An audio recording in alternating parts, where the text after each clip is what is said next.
Deschidem vinul românesc, program inițiat de Carrefour România, susținător al producătorilor locali de vinuri din 2019. Dragilor, bine ați venit la un nou episod al podcastului Wines of Romania.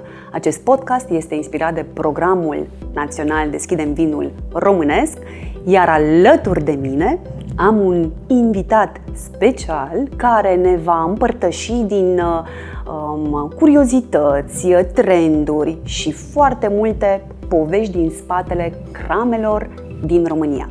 Liviu Năstase, bine ai venit! Liviu este proprietar al grupului de firme Valdo și mai multe ne va povesti în următoarele minute. Liviu, încă o dată bine ai venit! Bună ziua! Grupul de firme Valdo Invest înseamnă o experiență de peste 25 de ani în industria de vinificație și chiar și în industria produselor alimentare, în ceea ce înseamnă procesare de industrie alimentară. Dar predilect activitatea noastră în toți acești ani s-a desfășurat mai mult în zona de vinificație. 1992. În 1992 e anul înființării și anul începutul activității noastre. Putem spune care a fost prima cramă cu care ați colaborat? Da, prima cramă cu care am debutat, să spun așa, într-un proiect mai de anvergură, pentru că mai avusesem și alte livrări de echipamente, însă primul proiect important a fost cu Codnariu, întâmplarea, sau nu știu dacă neapărat întâmplarea, dar atunci a debutat și Sapardu și sigur a fost un moment în care în industria românească a început să se investească și să investească substanțial, cu bani mai mulți și cu un interes destul de mare din partea cramelor care existau atunci. Extind puțin și am să spun că n-a fost întâmplătoare colaborarea noastră cu Codnar, pentru că în perioada imediat următoare am început să colaborăm și cu alți producători foarte importanți de pe piața românească. Jidvei, Recaș. Ce faceți mai exact pentru un iubitor de vinuri? Pentru că mă gândesc în rândul proprietarilor de crame, cine nu vă cunoaște ar trebui să vă cunoască. Dar pentru iubitorii de vinuri, ce faceți mai exact? Pentru că suntem aici unde stăm înconjurați de artă, am putea să fac așa o comparație plastică. Suntem ca mașiniștii din spatele scenei, unde actorii sunt pe scenă, lumea îi vede, îi aplaudă, îi apreciază și ăștia sunt producătorii de vinuri. Noi suntem în spate. Îi ajutăm să-și pună în evidență talentul lor. Știm ce fac niște mașiniști, da, într-un teatru. Lumini, sunet, decoruri, asta facem și noi. Am schimbat decorul. O prezentare foarte, foarte, foarte faină și cu atât mai mult cred că o să fie de interes celor care ne ascultă, celor care ne urmăresc, pentru că aveți o experiență, 25 de ani, e foarte, foarte, foarte mult. Ați văzut și bune, și provocări, și... Da, în vin sunt provocări întotdeauna. Cum a evoluat vinul românesc? A evoluat foarte mult. Deci, faptul că s-a investit foarte mult și în mare parte din cramele românești s-a investit bine. Așa de să fac o mică paranteză, am făcut niște filmulețe de prezentare pe niște crame pe care le-am considerat noi reprezentative pentru ce am făcut noi și mesajul a fost: investiți cu responsabilitate.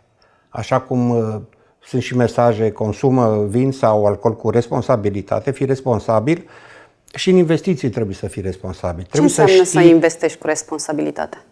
În primul rând, să-ți alegi parteneri din punctul ăsta de vedere, așa cum suntem noi care n-am spus exact ce facem, am zis că suntem mașiniști, dar facem proiectare, facem implementarea acestor proiecte și mai mult decât atât suntem prezenți alături de partenerii noștri, cei care investesc mai departe cu servicii de mentenanță și de întreținerea tot ceea ce am realizat acolo și am investit. Deci este important că vinul românesc a crescut foarte mult, a crescut ca valoare, a crescut chiar și cantitativ, putem spune, pentru că și acel program de reconversie al plantațiilor a fost foarte reușit. Mi s-a părut unul din cele mai reușite programe finanțate cu fonduri europene și fonduri românești până la urmă, nu numai europene. Ce crezi că lipsește vinului românesc astăzi?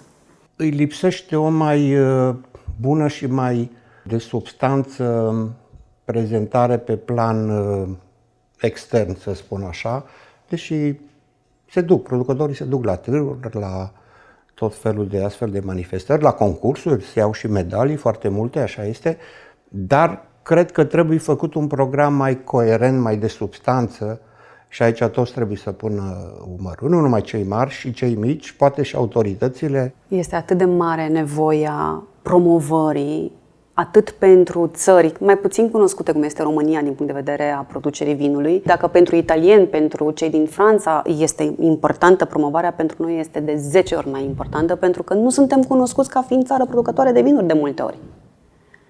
Aici aș putea spune că e și o lipsă de cultură. Interes, de cultură. De cultură. Dacă știi că România nu e un producător de vin sau se pare că Nu merită să-i consumi vinul. Dacă nu știi. merită să-i consumi, înseamnă că nu ai o cultură prea vastă, ca să fim eleganți în exprimare. Avem tradiție, avem istorie în domeniul ăsta. Sigur, au fost niște perioade istorice în care, sigur, nu ne-am putut dezvolta din punctul ăsta de vedere, dar recuperăm. Cine investește astăzi în industria de vin atunci când vine vorba de dezvoltare sau de construcție de crame noi? Producători existenți sau există un procent și de producători noi? Ai punctat bine. În primul rând, pentru că sunt în măsură să spun lucrul ăsta foarte bine și știu despre ce vorbesc, în primul rând cei care deja existau, s-au dezvoltat și au reinvestit. Dar și oameni din alte domenii care sunt pasionați, pentru că vinul este o pasiune. Dacă nu ai pasiune pentru vin, nu te angrenezi într-un astfel de proiect. Chiar e important să-ți asumi asta. Plecând de la plantația de viță de vie și terminând cu partea de vinificație și mai apoi să te poziționezi în piață.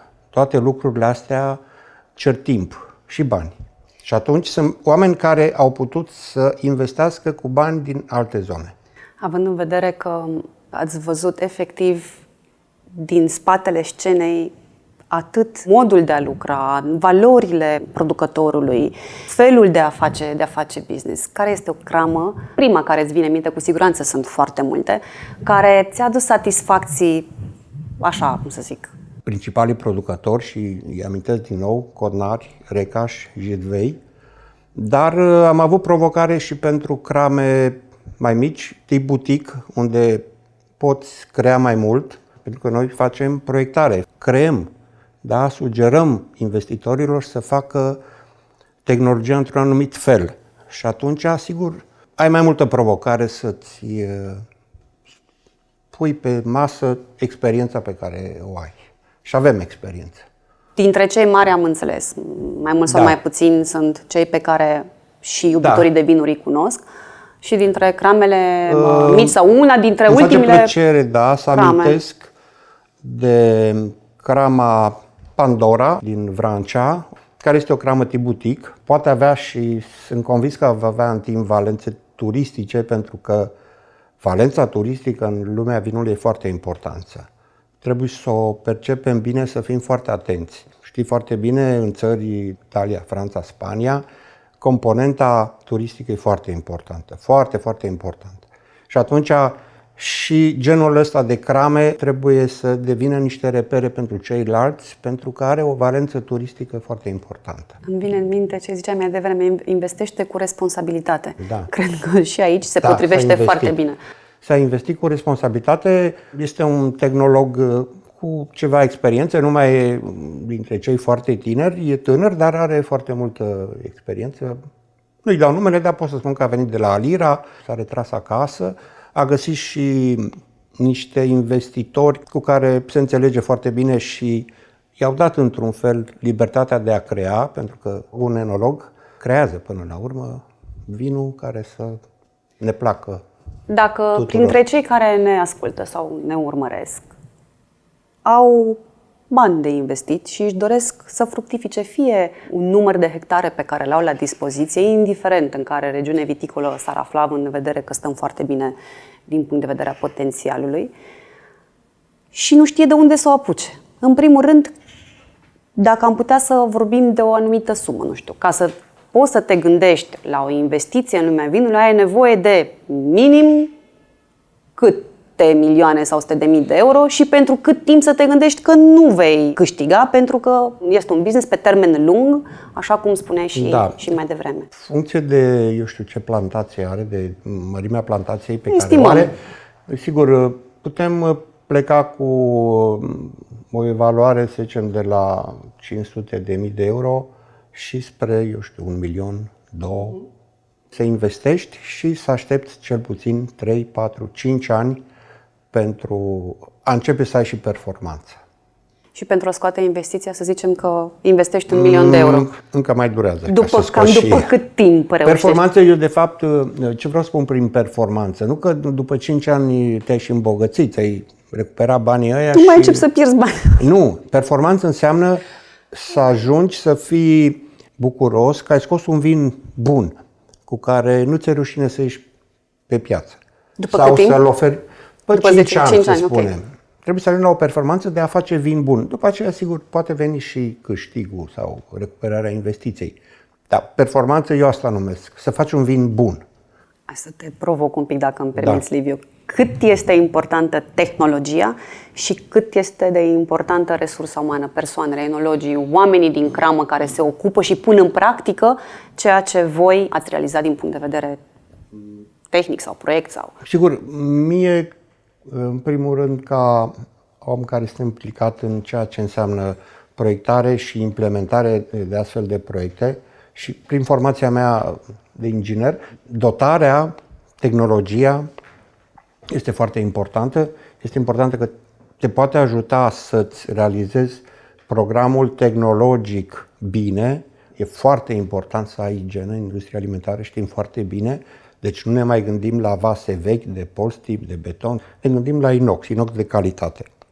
Care Aș face îmi permit să fac o referire, să deschid o paranteză și să spun că avem și concurență pe piață și concurența noastră se numește neprofesionalism, oportunitate. E sigur că vrei să zici numele concurenței. Oportunitate, lucrurile făcute așa, la întâmplare. De asta am spus despre responsabilitate, să fii atent de unde cumperi, de la cine cumperi, ce cumperi. Ca să avem ce promova noi, nu de alta, calitatea se vede într-un final. Calitatea contează foarte Absolut. mult. Deci e bine să iei echipamente bune, de calitate, poate ți se par mai scumpe, dar în timp are valoarea lui acest lucru. Spuneai la început un grup de companii. Mă ajuți un pic? Personal mi-ar plăcea să înțeleg efectiv cum este structurată activitatea voastră. Da, grup de firme înseamnă în primul rând Valdo Invest, care este firma cea mai cunoscută și firma mamă, să zic așa, în acest grup. După aceea este firma Ecorom Proiect, care înseamnă firma noastră care se ocupă de tot ce înseamnă partea de montaje, de răcire, de mentenanță, de service, instruire personal, automatizări. Suntem prima firmă, suntem primii care am realizat lucrări de automatizare în vinificație la cramele care și-au dorit asta și aș aminti din nou despre Jidvei, despre Codnari. După aceea este la Food România, în parteneriat cu o firmă din Italia, unde valorificăm experiența lor în ceea ce privește substanțele enologice. Este NFAV, este o firmă care activează în Bulgaria, este tot firma noastră. Și care face? În NFAV avem și activități pe care le desfășurăm în Bulgaria. Este cunoscut și este de notorietate parteneriatul nostru cu firma PIM din Bulgaria, cel mai mare producător de echipament de industrie alimentară și de vinificație din sud-estul Europei. Deci cam nu asta vă plictisiți. Nu ne plictisim. Câți angajați aveți în total? Suntem, peste 30 ceva de angajați. Majoritar în România, sunt și în Bulgaria câțiva. Liviu, profit de ocazie să te întreb câteva trenduri. Ce consideri sau ce crezi că vom avea în perioada următoare în rândul vinurilor din România? Mai mult baric, mai mult inox, spumante. Cum vezi evoluția în zona asta? Sau care consider că ar putea să fie trenduri de luat în calcul? Cred că, din punctul meu de vedere, principalul trend va fi în ceea ce privește producția de vinuri spumante. Au început să fie multe crame care fac vinuri spumante, și mari și mici, prin ambele metode de obținere.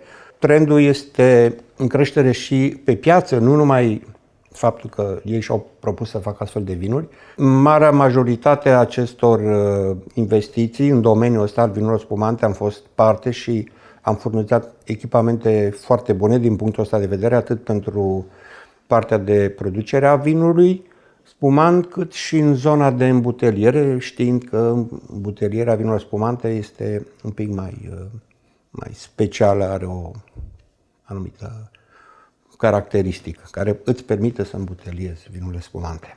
Uitându-ne la cei care vin în lumea vinului, nu cei existenți, dar cei care încep să investească în lumea vinului, reușim să avem un profil a celui care decide să investească în industria de vin, fie o cramă, fie etichete sau etichete private, mă gândesc. Dar în mod deosebit, cine alege să-și facă o cramă astăzi în România? În general, pot să spun fără să supăr pe cineva, dar în general este lume instruită, educată, cu un nivel și economic, dar și educațional ridicat peste medie, să spun așa. Sigur, vinul înseamnă și pasiune, înseamnă și să iubești vinul, să-ți placă, să îți dai seama că este creativ, poți crea, poți fi inovativ chiar.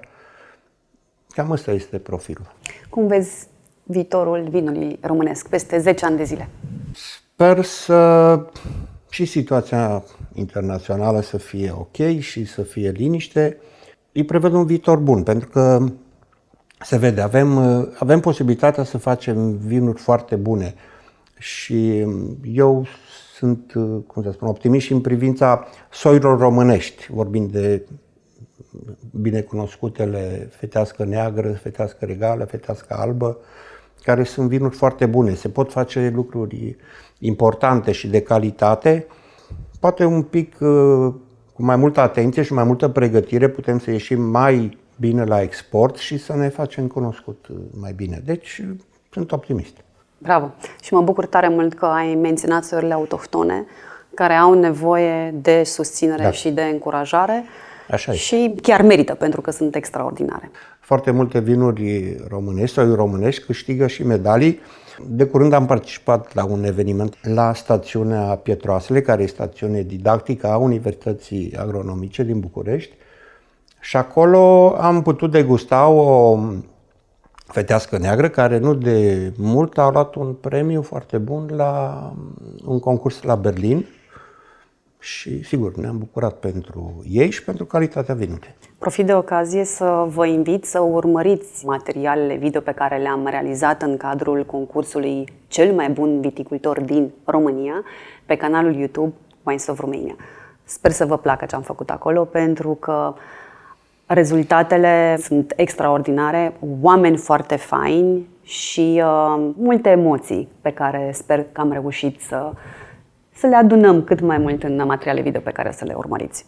Liviu, îți mulțumesc tare mult pentru generozitatea gândurilor și pentru că ai fost astăzi alături de noi. Vă invit să descoperiți atât cramele la care ați participat, și direct și indirect, atunci când vine vorba de producția de vin în România, să le descoperiți și să susțineți vinul românesc, pentru că merită.